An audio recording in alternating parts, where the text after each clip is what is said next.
आखिर प्रधानमंत्री नरेंद्र मोदी ने क्यों की 1 साल तक विदेश न जाने, तेल की बचत करने और सोना ना खरीदने की अपील। नमस्कार, आजाद सिपाही में आपका स्वागत है। मैं हूं मनीष सिंह। प्रधानमंत्री नरेंद्र मोदी हाल ही में देशवासियों से कम 1 साल तक विदेश यात्रा से बचने की अहम अपील कर चुके हैं।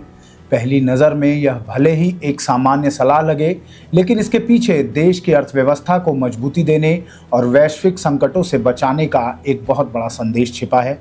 अगर भारतीय नागरिक विदेश घूमने में पैसा खर्च करने के बजाय वह पैसा भारत में ही खर्च करते हैं, तो इससे स्थानीय पर्यटन और छोटे कारोबारियों को संजीवनी मिल सकती है। प्रधानमंत्री नरेंद्र मोदी ने हैदराबाद में आयोजित एक कार्यक्रम के दौरान यह बात कही। इस अपील के पीछे मुख्य रूप से 2 बड़े कारण हैं।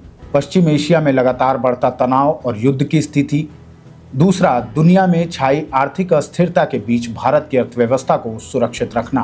पीएम मोदी का स्पष्ट संदेश है कि अगर लोग विदेश घूमने और वहां पैसा खर्च करने के बजाय भारत में ही अपना पैसा खर्च करेंगे, तो देश का पैसा देश में ही रहेगा। इससे न सिर्फ विदेशी मुद्रा भंडार मजबूत होगा, बल्कि घरेलू पर्यटन को भी अभूतपूर्व बढ़ावा मिलेगा। जब भी कोई भारतीय विदेश घूमने जाता है, तो वहां खर्च करने के लिए उसे डॉलर या अन्य विदेशी मुद्रा खरीदनी पड़ती है। विदेश यात्राओं में कमी आने से हर वर्ष अरबों डॉलर देश से बाहर जाने से बच सकते हैं। इससे भारत का विदेशी मुद्रा भंडारण मजबूत रहेगा, जो रुपए की गिरती कीमत को स्थिर रखने और जरूरी चीजों के आयात का खर्च संभालने में बेहद मददगार साबित होगा। वर्तमान वैश्विक तनाव का असर भारत के विदेशी मुद्रा भंडार पर दिखने लगा है। अगर विदेश की महंगी ट्रिप पर खर्च होने वाला भारी भरकम पैसा भारत के ही खूबसूरत पर्यटन स्थलों जैसे कश्मीर, लक्षद्वीप, पूर्वोत्तर राज्य आदि में खर्च किए जाएं, तो इससे घरेलू उद्योगों को बहुत बड़ा बूम मिलेगा। इसका सीधा फायदा देश के होटल उद्योग, एयरलाइंस, ट्रैवल एजेंसियों और हस्तशिल्प उद्योग को मिलेगा।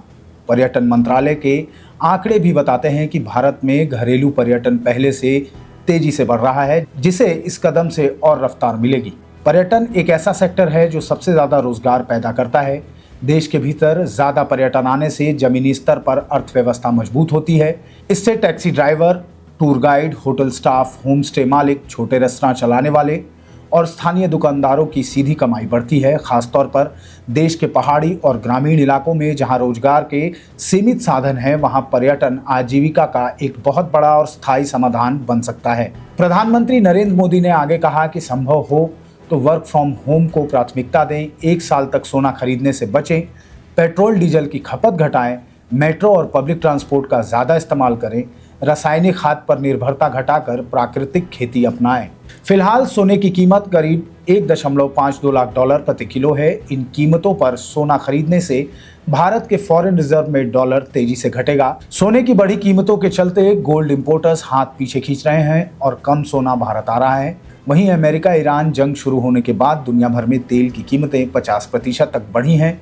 ईरान पर अमेरिकी हमले के एक दिन पहले यानी 27 फरवरी को इंटरनेशनल मार्केट में कच्चे तेल की कीमत 72.87 डॉलर प्रति बैरल थी, जो 11 मई को 103.78 डॉलर प्रति बैरल तक पहुंच गई। भारत फर्टिलाइजर यानी खाद के मामले में दुनिया के सबसे बड़े खरीदारों में से एक है। भारत अपनी जरूरत का 25 से 30% यूरिया, 90% डीएपी और 100% पोटाश विदेशों से खरीदता है। भारत के इंपोर्ट बिल में इसका हिसाब करीब 3% है। कच्चे तेल के चढ़े दामों के कारण पहले से ही इंपोर्ट बिल ज़्यादा है। ऐसे में फर्टिलाइजर का भी इंपोर्ट बिल बढ़ा तो सरकारी खजाने पर काफ़ी असर पड़ेगा। इस खबर में बस इतना ही। आगे की और भी खबरों को जानने के लिए देखते रहिए आज़ाद सिपाही। धन्यवाद।